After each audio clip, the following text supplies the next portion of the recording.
या बातमीपत्राचे प्रायोजक आहेत विराट मॉल, भारतातील सर्वात मोठे दालन, वधूवरांसाठी लग्नाचा बस्ता, fancy dress material, gentswear, jewellery, shopping, खेळणी व इतर बरेच काही एका छताखाली। या पहा, विराट खरेदी करा आणि विराट डिस्काउंट मिळवा। विराट मॉल, अक्कलकोट रोड, सोलापूर। नाट्य संमेलनाच्या पूर्वतयारीसाठी नाट्य संमेलनाच्या शिष्टमंडळाने माध्यमिक विभागाच्या शिक्षणाधिकारी तृप्ती हंदारे यांची भेट घेतली। त्यांनी नाट्य संमेलनात सक्रियपणे सहभागी होण्याचे आश्वासन दिले।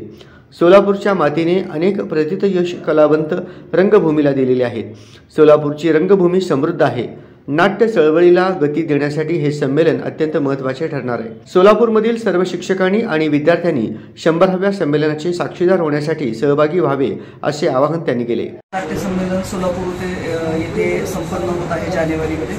त्यासाठी माध्यमिक शिक्षण विभाग आणि एकूणच शिक्षण विभागाच्या वतीने या संमेलनामध्ये शाळांचा सहभाग, विद्यार्थ्यांचा सहभाग, शिक्षकांचा सहभाग। कारण शेवटी नाट्य संमेलन म्हणजे आपला एक सांस्कृतिक वारसा आहे आणि विद्यार्थी घडवण्याचं जे काम आपण शाळांमधून करतोय त्याचा एक महत्त्वाचा व्यक्तिमत्व विकासातला हा भाग आहे। त्यामुळे सर्व शाळा, शिक्षक आपण उत्स्फूर्तपणे या नाट्य संमेलनात सहभागी होऊन सोलापूरला मुळातच सांस्कृतिक वारसा खूप मोठा आहे, तोच वारसा अधिक प्रभावीपणे पुढे आपण घेऊन जाऊयात।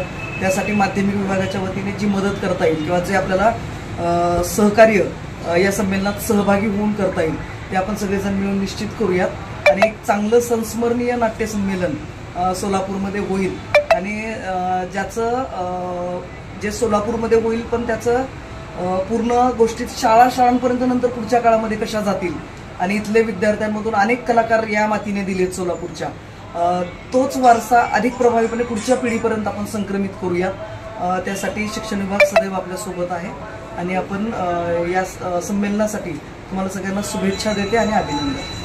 या प्रसंगी प्रमुख कार्यवाह विजयकुमार साळुंखे, नियामक मंडळ सदस्य सुमित फुलमावडी, निमंत्रक ज्योतिबा काटे, समन्वयक कृष्णा हिरेमठ, पद्माकर कुलकर्णी, किरण लोंढे, राजा बागवान, आशुतोष नाटकर, किरण फडके, मिलिंद पटवर्धन आदी उपस्थित होते।